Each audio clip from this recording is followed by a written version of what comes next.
Good afternoon, or good morning for those of you on the far, far West Coast, if you're calling in from Hawaii. Hope everyone's doing well. This session is Next Generation Fuel-Fired Technologies from the Lab to the Market.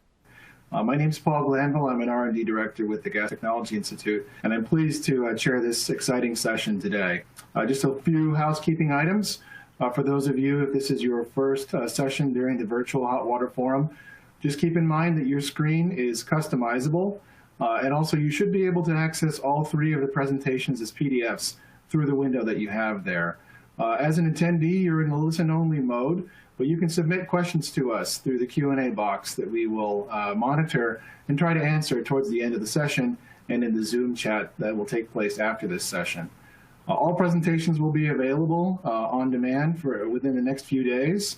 And the Zoom discussion rooms, you should be able to see a link if you click the Zoom widget from your view as well. And certainly once we get to the end of this, just let us know and we'll make sure that you have that information. So without further ado, I'm going to go ahead and introduce our first speaker. Jim Gerasol is the Director of Energy Efficiency Strategy at Nicor Gas. He's been with Nicor Gas for 18 years, and in his current role, he's based out of the Naperville, Illinois office. In his position, he's responsible for the overall company energy efficiency strategy, policy development, emerging technologies, and market transformation-related efforts. So quite a lot to look at there. Prior to his work in energy efficiency, Jim was on Nicor Gas's General Manager of Environmental Health and Safety and Regulatory Compliance.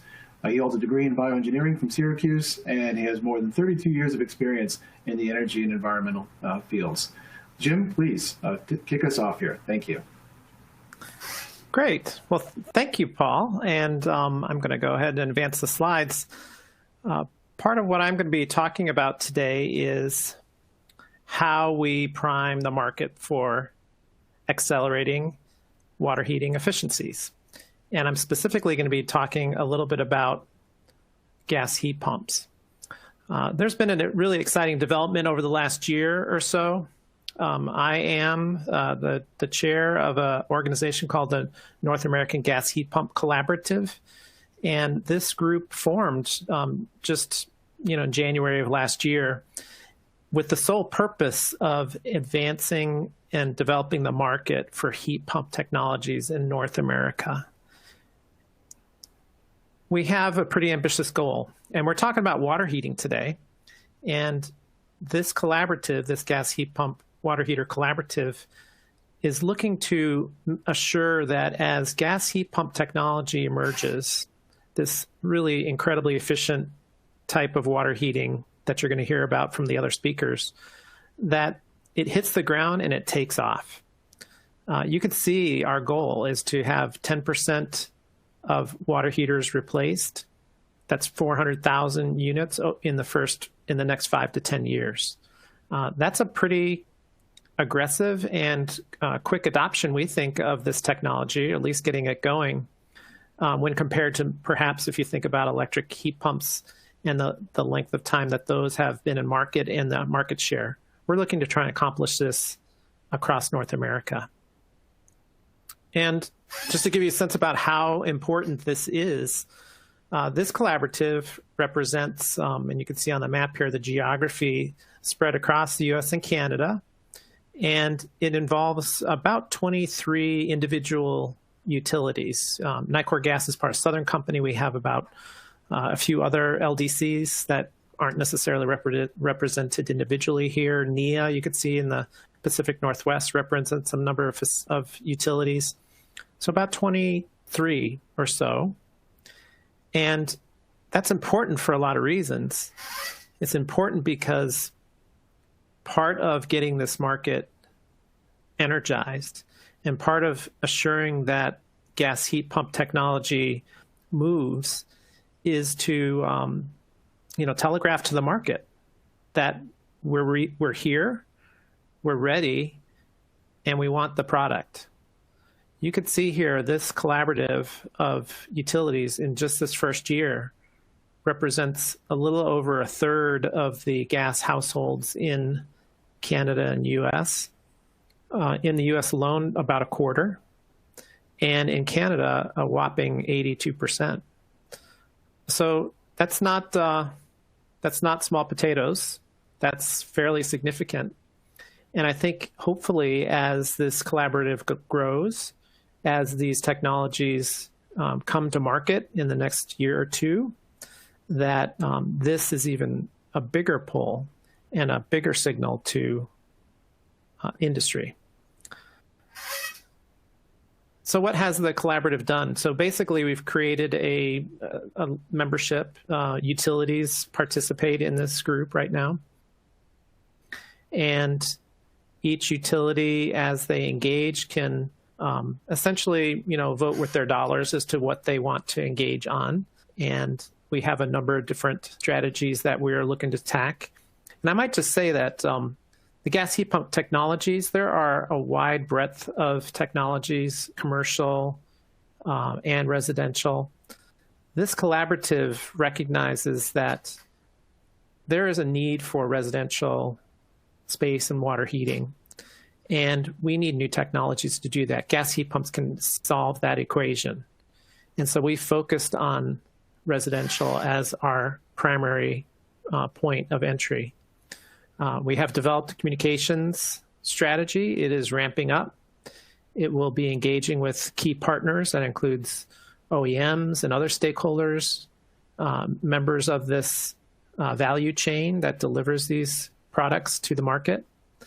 It will be educating. It will be providing solid communications about gas heat pump technology and what it's all about. That just started essentially this year. We just got that up and running now.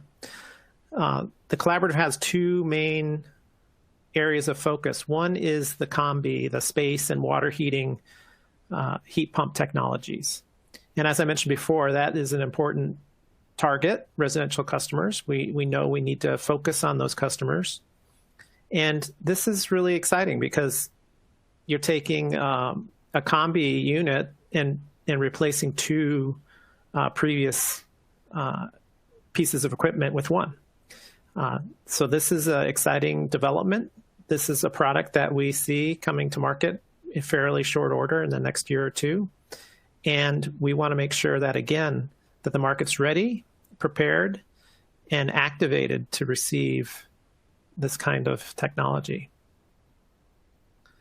The other significant market player that we've focused on is the heat pump water heater, the gas heat pump water heater. This product has been in development for quite some time, and specifically in the Northwest. They have done a great amount of work on this. NIA is a player that's been significantly involved in this effort.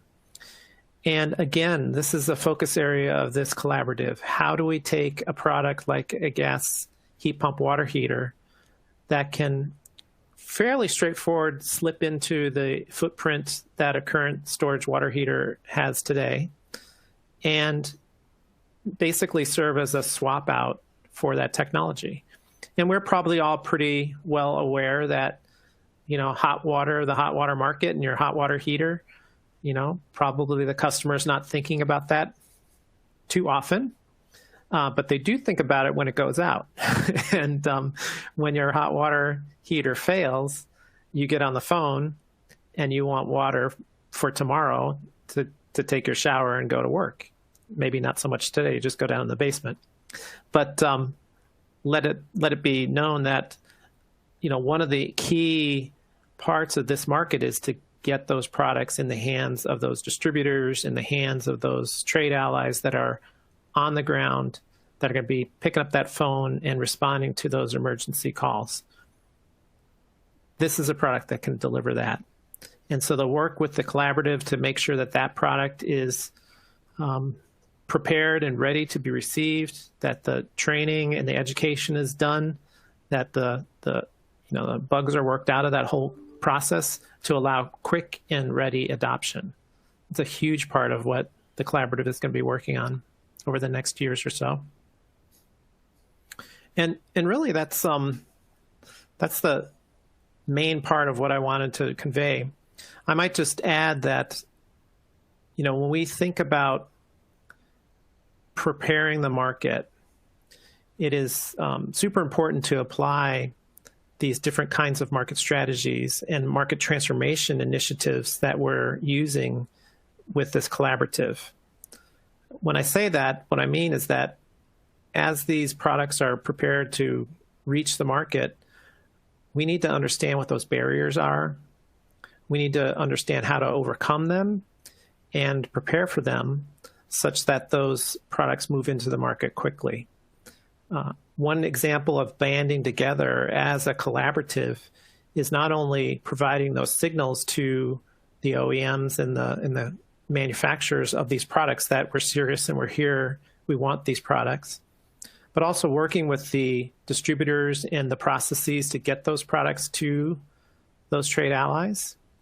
That includes education and awareness. It includes manuals and training. It includes energy efficiency programs that have some common structure and offerings. I could only imagine that if you're a manufacturer and you're trying to do business in 50 states or 56 if you include Canada and whatnot, that essentially what's going to happen is you got to understand what's happening in every single state or province.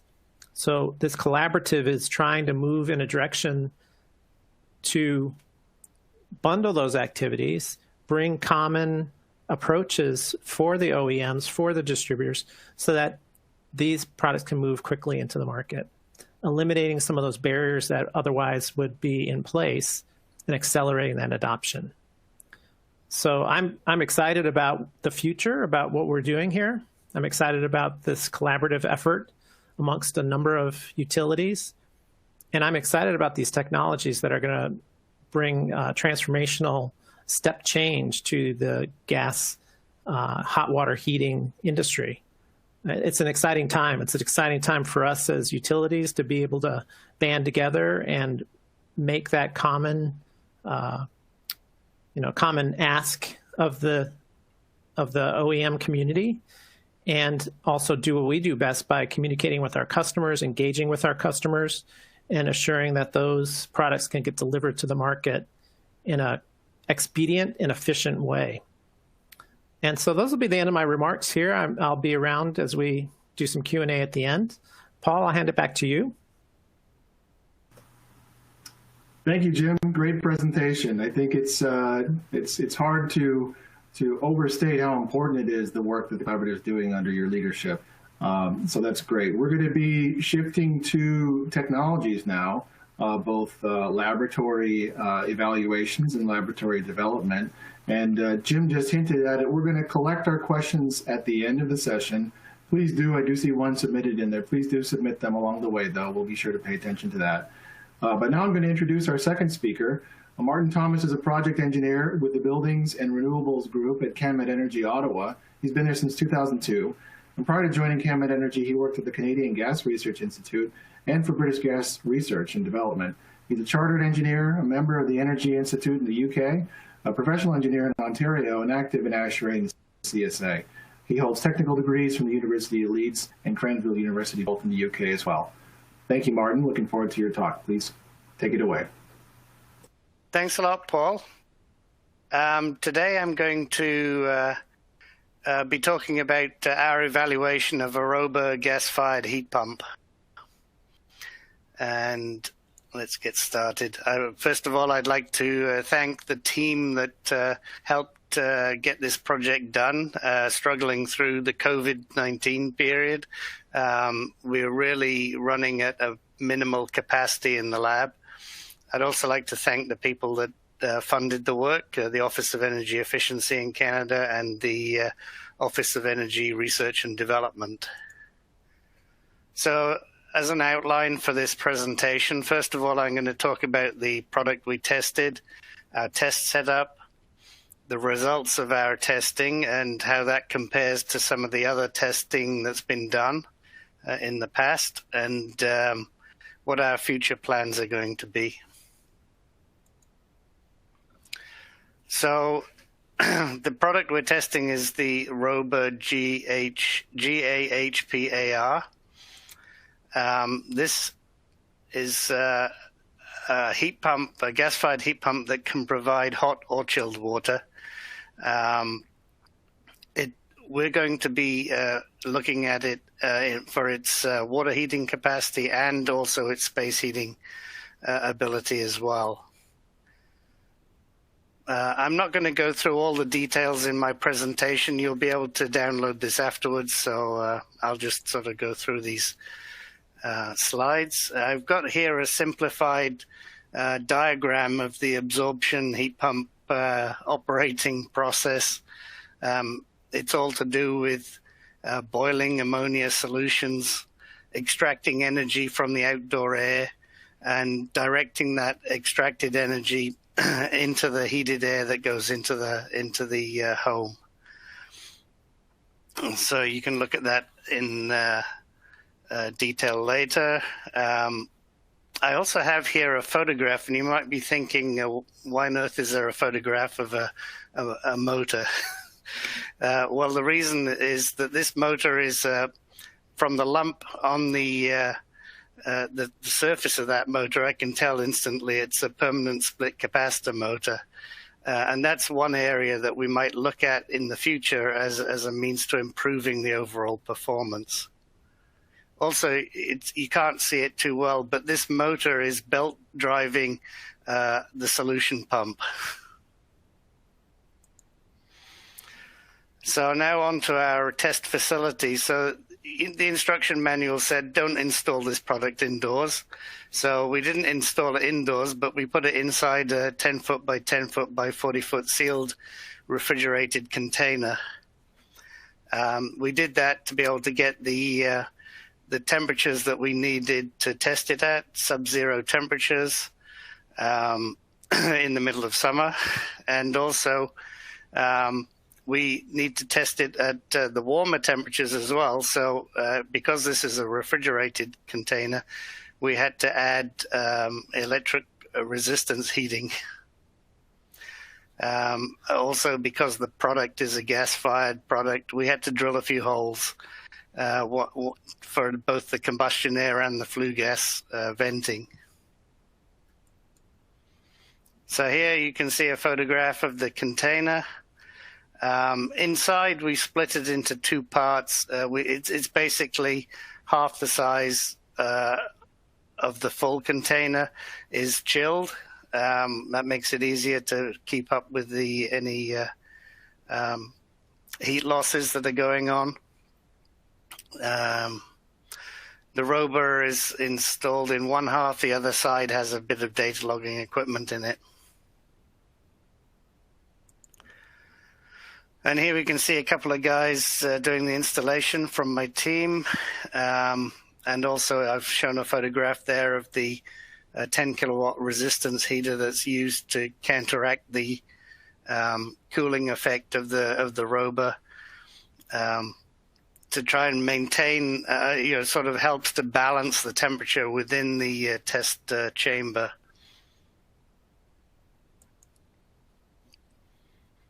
So as I said, the Rover, it's a natural gas product, so it has to be vented. Normally it would just vent into the open air. We've just added a short extension and vented it out through the wall.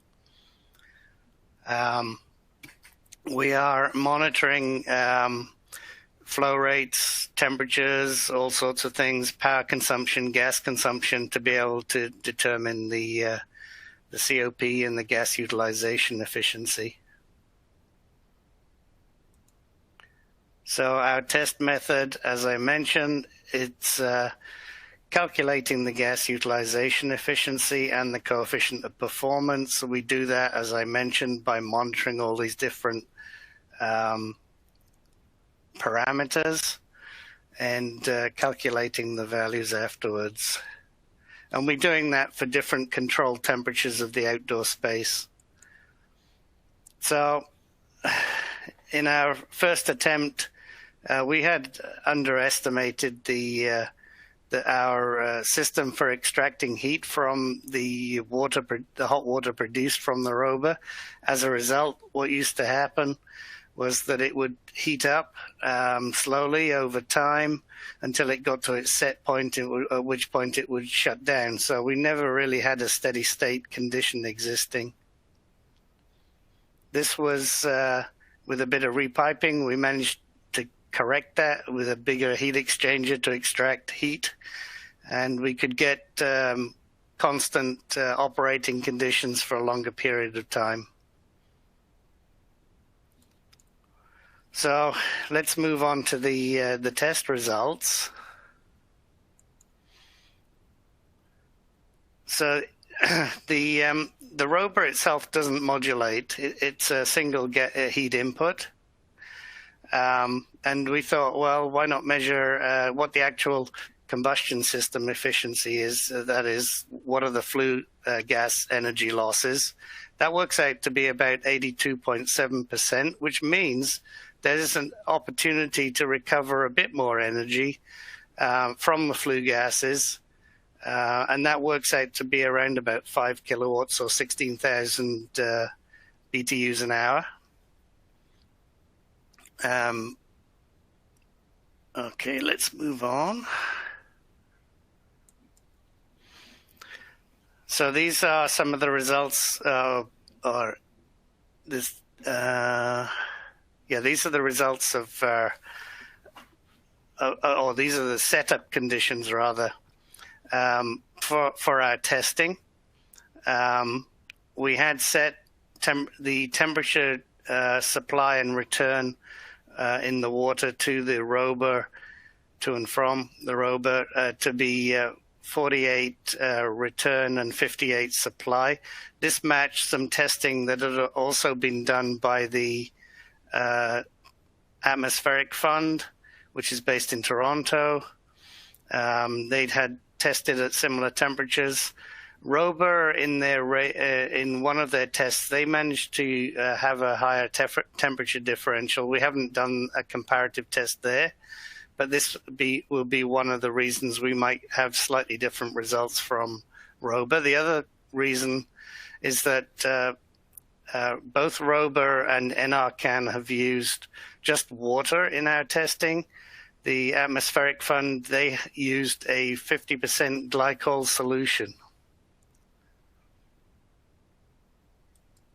So the glycol does reduce the performance, and what you can see here, you can see three lines. The green line is the Rover manufacturer data provided for the performance of their equipment. And you can see the gas utilization is ranging from around about 0.8 at minus 30 degrees C up to 1.25, 1.26 at plus 20 degrees C. So when the Atmospheric Fund did their testing, they had slightly lower performance, and that's most probably due to the fact that they use glycol. That does affect the overall performance due to the viscosity and the higher pumping power requirements and lower heat transfer. In our testing, we haven't really got that many points yet. We've got about 4 data points. And there are some odd results in terms of where we have much higher COPs at the warmer temperatures and a little bit lower at the lower temperatures. And we haven't been able to get below minus 10 yet in our test facility. We're looking at that as to how we can improve that and do further testing. So I would wait until we get more tests, then our line slope is more likely to change, because I'm sure we're going to be ending up somewhere between Rover and the Atmospheric Fund test results. So what's happening in the future? We're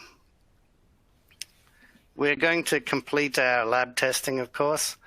We need to do additional tests at lower ambient temperatures. We need to do some part load performance tests. So the unit itself does not modulate, but if you want to, if it's not running flat out, to get lower output, it will cycle on and off. And there is a penalty to doing that, so we're going to characterize that to see what that's like.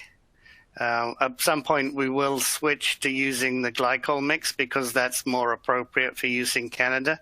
We have been able to do it without that because we keep the water circulating and warm enough such that it never reaches a point where it's going to freeze.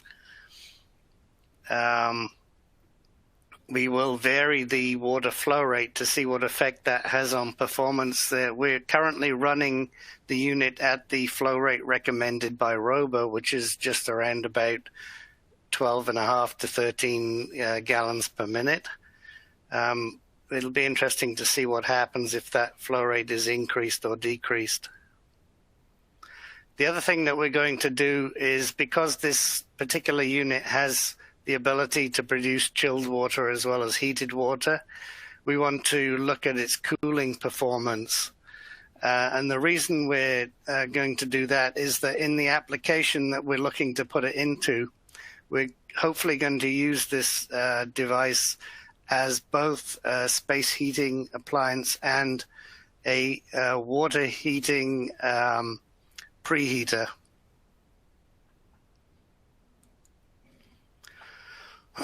So some of the improvements that we can get is we can reduce the electrical consumption by using ECM motors. And that applies to both that pump I showed you earlier and the fan motor, which is used to move the air through the product. And as well as that, the combustion air blower. And in doing that, we can convert the burner maybe to a fully pre-mixed combustion system, which will have tight control on excess air to help improve the overall efficiency. We could try and recuperate energy from the hot flue gases. We could, at some point even further in the future, look at being able to provide the power that runs the Rover from PV power. And more recently, there's been a lot of interest in the utilization of hydrogen. There's always the possibility at some point in the far future of converting the Rover to run with hydrogen as the fuel instead of natural gas. Something that Fortis BC pointed out to us was that if Rover reduced the size of the unit by just 2 inches, it would fit into the freight elevators in many buildings. And by doing that, it would reduce the cost of installation significantly for tower buildings where you have to crane the unit up to the roof. We are proposing to do some field testing. We're looking at a site in Renfrew in Ontario. It's not going to be, the annual building loss is 350 million BTUs per year. We're not going to be meeting that whole load because the unit will provide heat just for the common areas in the building. So, as I mentioned, we are in discussions. We're working with Enbridge. We're working with the Canadian Gas Association, and we're talking with the Renfrew County Housing Corporation. They have agreed to let us do testing there, so that's looking good to go forwards on that. As I said, we'll be using the Rover to heat the common areas, and we'll also be preheating the domestic hot water. We have to go and do site inspections. That was just one of the potential locations. We have a couple of other options that we'll look at, and we need to know that we can put the Rover where we want it.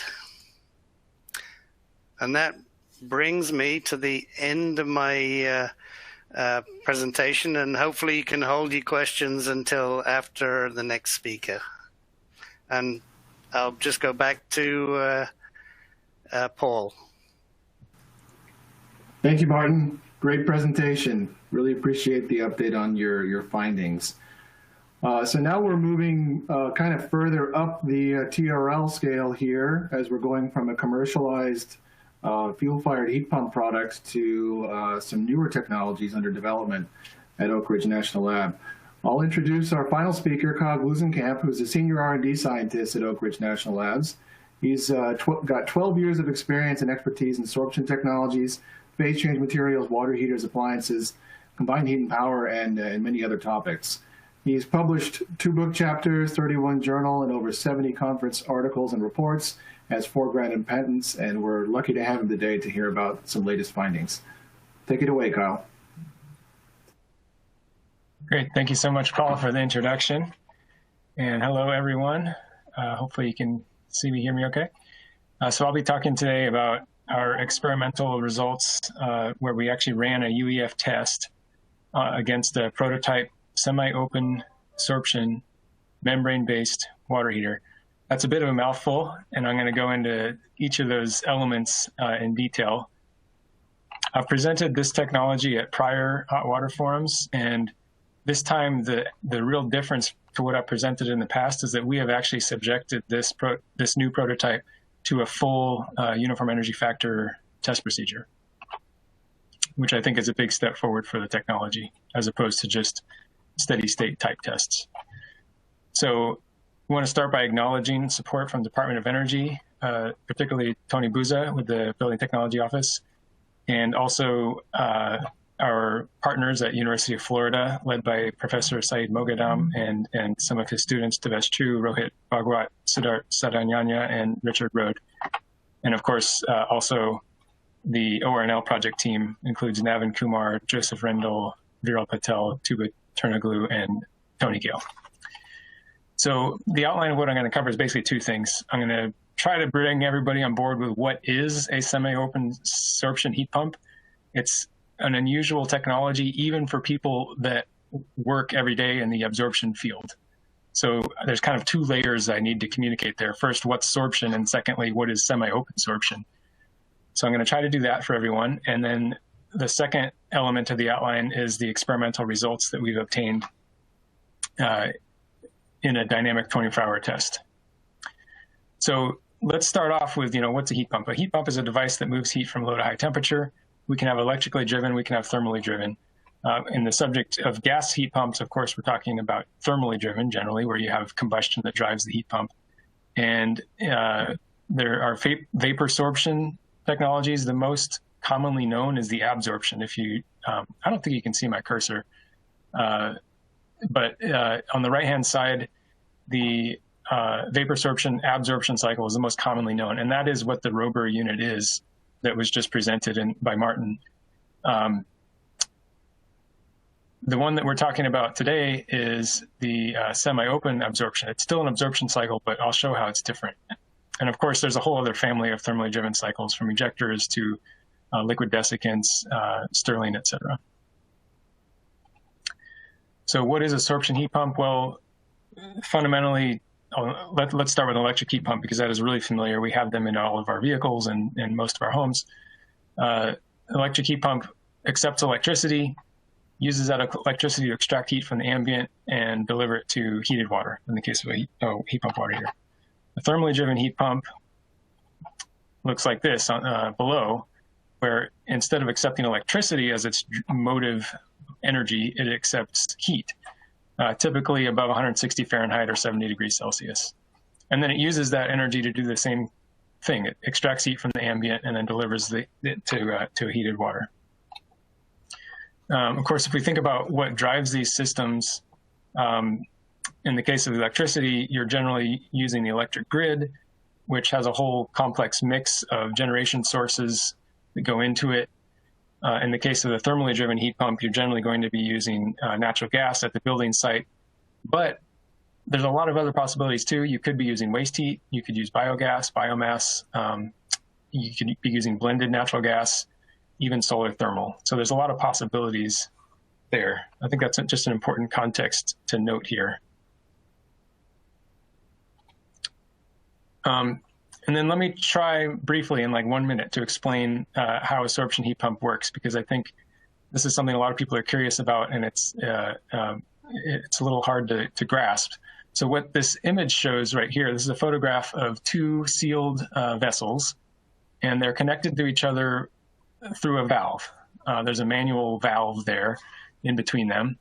On the right-hand side, you have desiccant material. Now, in this example, it's a solid desiccant like a silica gel. or zeolite, I'm not sure which. But you could imagine that being a liquid absorbent as well. And on the left-hand side, it's a little hard to see in the photo, but there is a small amount of liquid water sitting in the vessel on the left-hand side.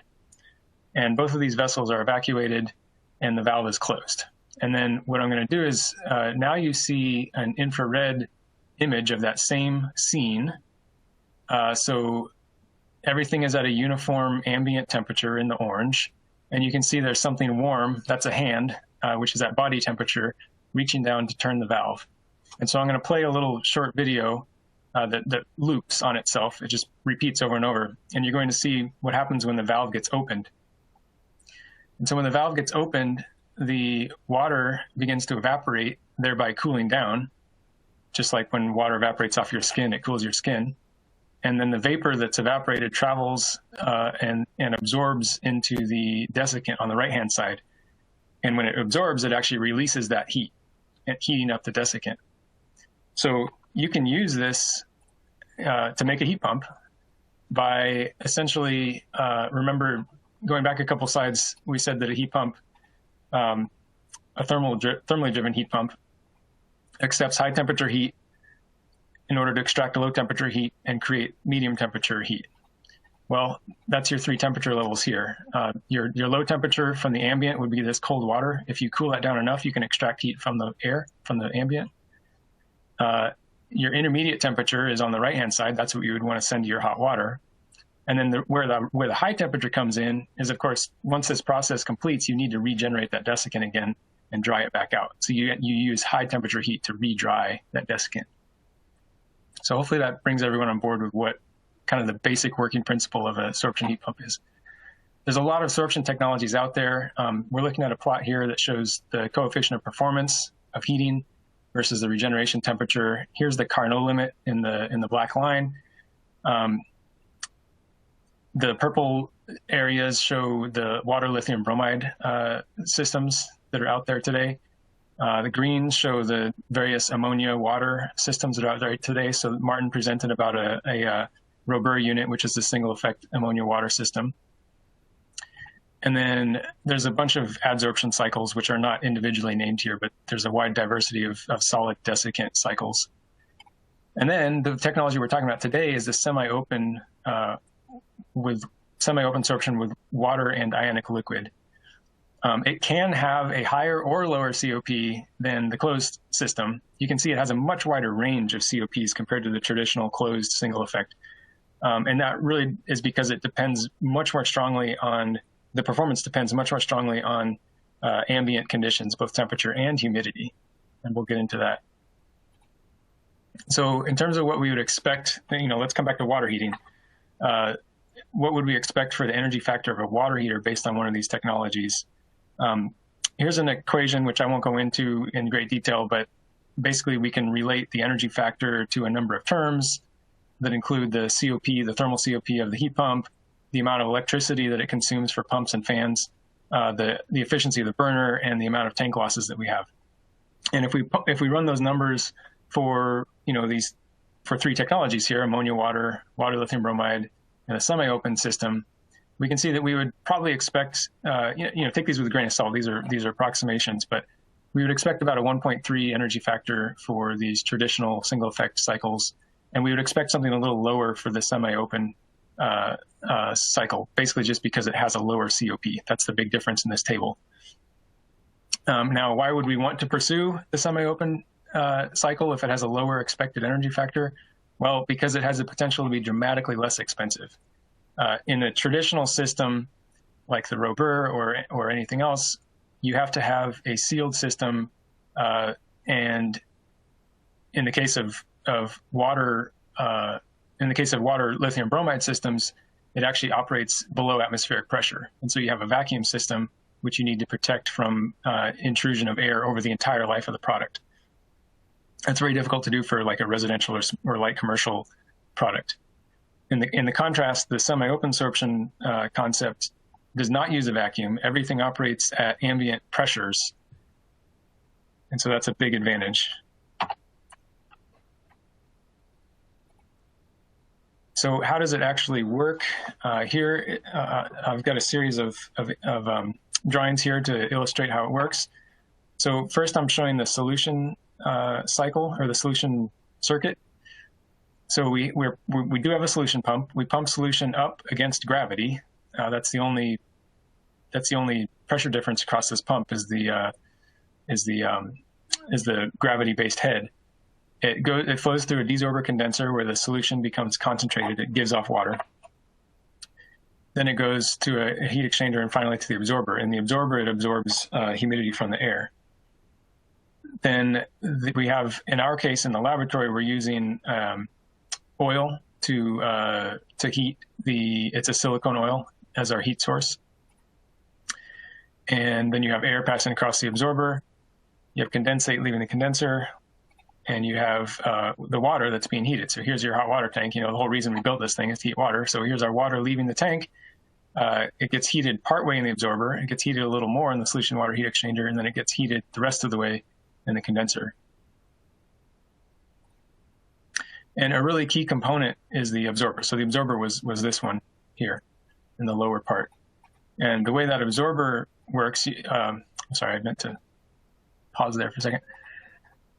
So the absorber has, if you'll notice, it has 3 fluids running through it. It has solution in black, it has water in blue, and it has air. So it has 3 fluids across this one device. So it's a 3-fluid heat and mass exchanger. It's transferring heat, of course, which makes it a heat exchanger. It's also transferring water vapor from the ambient to the solution. So it's also a mass exchanger. So it's a 3-fluid heat and mass exchanger. This might all sound really complicated, and in a sense it kind of is. If you want to model it, it's complicated. But if you want to build it, it's a relatively simple device, and relatively inexpensive. And we built the entire thing out of polymer materials, which is another reason that it has potential to be very low cost. So in this diagram, you can see one of these plates. The plate has solution flowing into this manifold. Then the solution flows between the membrane and what's shown in gray here, which is just a metal or polymer barrier. So the solution is flowing in there, and the membrane is permeable to water vapor. So ambient humidity will pass right through the membrane and absorb into the solution and release the latent heat and heat the solution. Then, the objective is to heat the water. So the solution is in direct contact with this wall, which on the other side of which is the water. So the water gets heated by the heated solution, and then of course we have the air passing across the membrane. So that's what the absorber schematically looks like. Now here's physically what some of them look like that we've built together with our partners at University of Florida, and we've actually been through, as you can see, quite a few generations. This technology has been funded off and on by a number of different project sources, primarily from DOE Building Technology Office. So the very first generation that we built in 2015 is on the left, and we actually used metal. This was actually copper-based, and we were running lithium bromide through it. That's why the copper turned green. Then in 2016, we did a polymer construction. In 2017, and by the way, we also transitioned to using ionic liquid instead of using lithium bromide. And the ionic liquid allows us to not have to worry about crystallization or corrosion issues that are associated with a lithium bromide salt. And then this most recent results that I'm presenting today are based on our Generation 4 absorber. I think last time I presented at Hot Water Forum was 2 years ago, and that was based on the 2017 Generation 3 absorber. And of course, you can refer to the references to read more about these. So that's kind of the conceptual overview of what is absorption heat pump. Now we can go into the second element of the outline, which is the experimental results that we obtained recently. This looks a little blurry now that I'm seeing on this screen. Hopefully you can read the text here. If not, the slides will be available. But these are some photographs of the prototype that we evaluated at ORNL in the year 2020. And as you can see, it's a breadboard system. If we start with the photograph on the left, we have a 50-gallon water tank, which is just placed next to the prototype. The prototype is mounted it's actually mounted in the server rack. That's what the big black tower is. And then the blue cart is where we mounted all of the data acquisition hardware and the laptop. So moving to the middle picture, we can see a little more detail on the prototype. The absorber, that critical component that I have been emphasizing, is down here on the bottom. You can see there are 3 small fans that are blowing about 100 CF of air through the absorber. And the absorber itself is, I mean, you can see there's this big tower, like it's bigger than the 50-gallon tank, right? But the absorber itself is actually pretty small. It's about the size of a desktop computer, I would say. And then the desorber condenser is mounted up here, and it's much more compact than the absorber. And most of the rest of what you see here is just instrumentation, plumbing, and spreading things out so that we have access to everything for breadboard purposes. And on the far right, you see the backside view, which shows our air measurement station so that we can measure the airflow through the absorber. So that's what the prototype looked like installed in the environmental chamber at Oak Ridge. Oh, one more note here. You can see the bath sitting down here. This is a silicone oil heated bath, which we used to actually drive the system. So we were not combusting natural gas in these tests. We were just using electrically heated silicone oil. That's an important thing to note. So here's what some of the test results looked like. This is a plot of the thermal COP versus time. So you have 24 hours of time for the full UEF test. The blue shows the COP, the heating COP, the water heating COP, and then the black is the dehumidification COP. Something that's very interesting about this cycle, if you remember, we're absorbing humidity from the ambient. We're not exactly extracting heat from the ambient in the traditional sense where you just lower the temperature of air. We're extracting heat by extracting humidity. So the function in the room is to dehumidify the space. This could be really beneficial in a lot of climates, whether it's in a cold climate with a humid, damp basement, or whether it's in a hot, humid climate. There's a lot of cases where the dehumidification is actually the more desirable thing that you would want as a byproduct of your heat pump water heater. And of course, as we know, every heat pump water heater extracts heat from its surroundings. It could be plumbed outside or inside, and it could be in a conditioned space or an unconditioned space, but it's always the case that a heat pump is going to extract heat from its surroundings. So in the case of semi-open absorption technology, it's extracting humidity from its surroundings. So again, the dehumidification COP as a function of time in black, the water heating as a function of time in blue, and then if you just sum them together, you get this sort of pink colored combined COP. So you can see that our COP,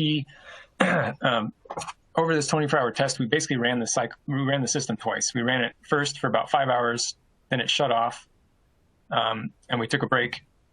And then when it was time to turn the system back on, we turned the system back on for a little over an hour, about 2 hours, I should say. We turned it on for about 2 hours, and then it was off again until the end of the test, until the end of the 24-hour period.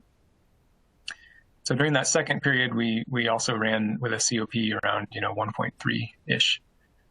And in the end, our uniform energy factor calculated based on this trial was 1.18. And the COP of dehumidification on average was about 0.3. And then you can also see the temperature that was delivered. So the temperature in red corresponds to the right axis. We were delivering about 52 degrees Celsius water, which is about 125 Fahrenheit water was delivered. And the water leaving the tank was consistently maintained at 125 plus minus 5. And in accordance, of course, with the UEF test conditions, our ambient air was 67 Fahrenheit, 50% RH, tap water was 58 Fahrenheit. And then since we're talking about UEF, and that's a regulated term, it's very important to note here that this was a prototype, and so we could not run everything identically according to the UEF test procedure. One important difference is that the energy we consumed was from the silicone oil. So we measured the thermal input, not the gas input. If you ran this exact same prototype, actually burning gas in a burner, you would have to account for the inefficiency and losses associated with that gas burner. And one more important note is that we did have the system running prior to the start of the test. So that transient startup energy was also omitted from the energy calculation. And then here's what the tank temperatures look like over the course of the 24-hour test. So you can see we started off with some draws. This was the medium draw profile, which starts right off with a handful of draws. The heat pump started up right away, and then reheated the tank. You can see the tank profiles rising. We actually had 13 thermocouples equally spaced in this tank, as opposed to the traditional 6. So you're seeing a lot more resolution on the tank temperature profiles. And then there's another set of draws here around the 10-hour mark. We turn on, reheat a bit. And at the end of the trial, we were still within the requirements of the UEF test. And that's all I have. These references will be available, of course, when the slides are posted. Thank you very much. I'll hand it back to Paul.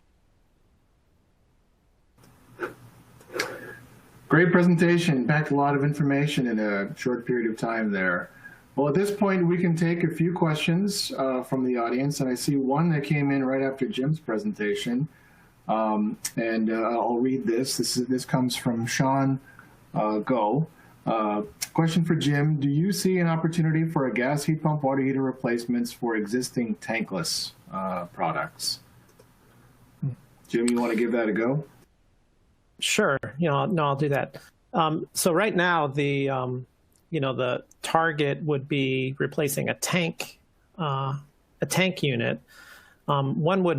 I guess one might argue that if you've gone tankless, there might be an issue with the replaceability of that, because typically, many times people that go to tankless will do that for size or spacing issues. So obviously there'd be some physical limitations that could be at play if someone's gone tankless.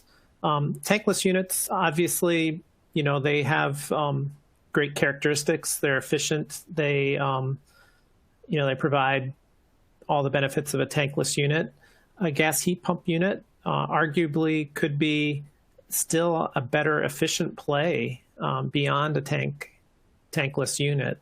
So I think there's still a possibility for that. Right now, the business plan would probably be around a tank swap, because that would be a logical play where you're taking an old inefficient unit and replacing it with a higher type unit.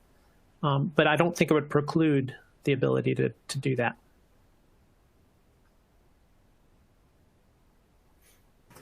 Great, thanks, Jim. While we're waiting for any last-minute questions coming in to the Q&A, and please use the Q&A on your screen there to submit those in, I'll pose a quick question for Kyle here. So as Martin enumerated for the Rover heat pump product, he pointed out several areas where they can make improvements around power consumption in order to make their product more efficient and less costly to operate. Thinking a little bit ahead here, envisioning the semi-open fuel-fired heat pump water heater as a product, are there areas where you try to find improvements for those components that consume power? Yeah, good question. So we do, of course, have a blower, and that's in common with the ammonia water cycle, like the Rover. The pump requirements in the case of semi-open are much smaller, both in terms of head, also in terms of flow, and also in terms of power. So we were using I think it was a 9-volt DC,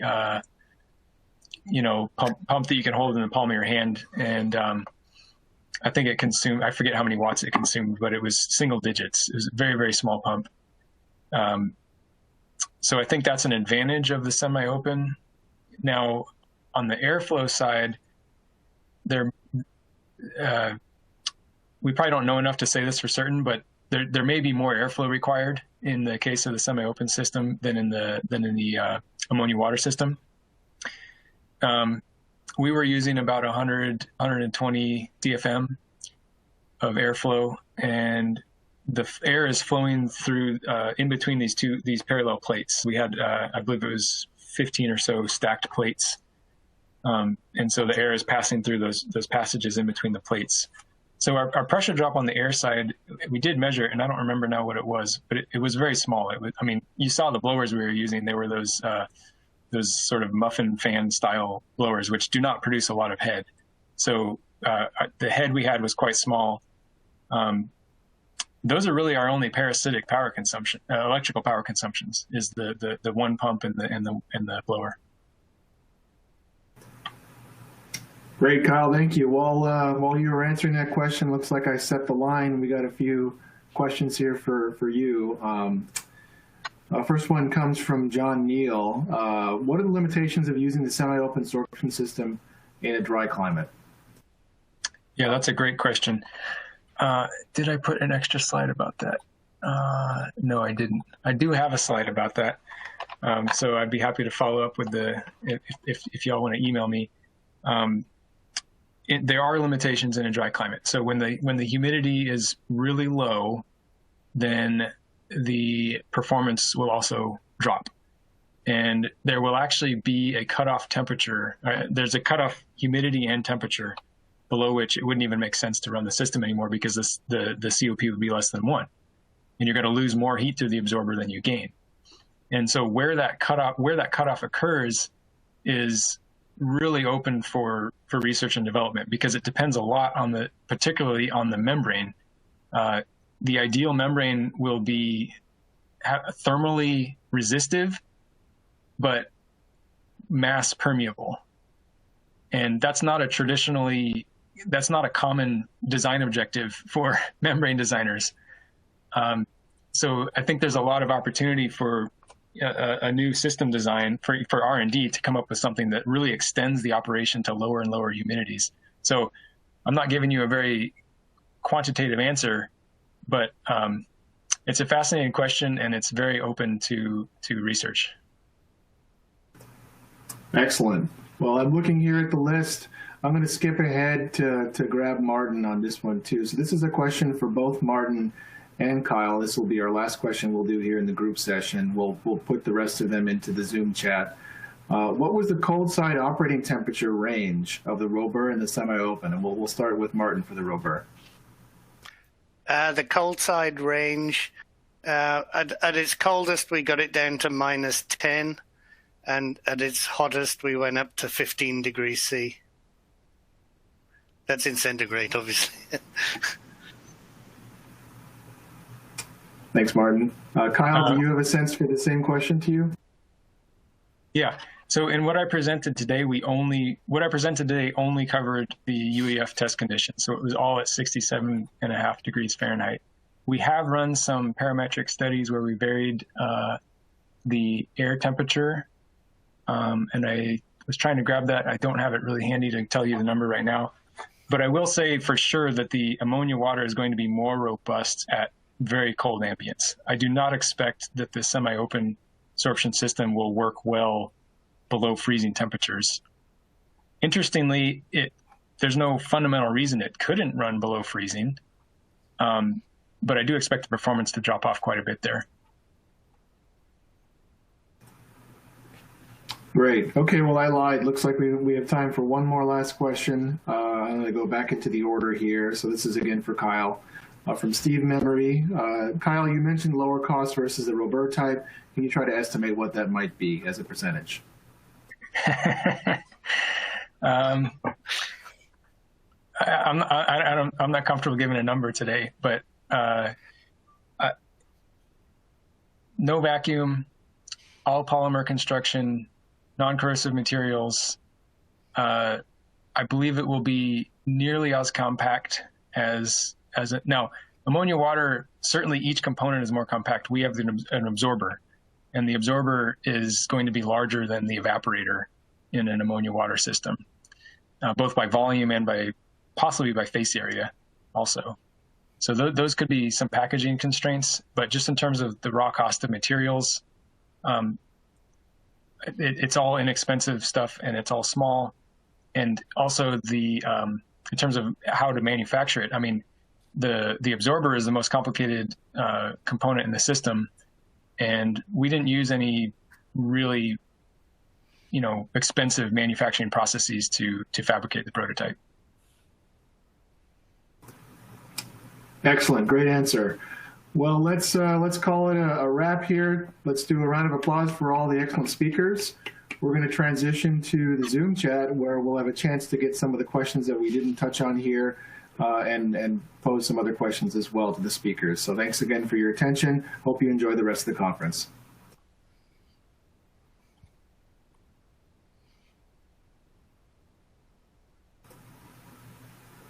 All right, that's a wrap. Good job, everyone.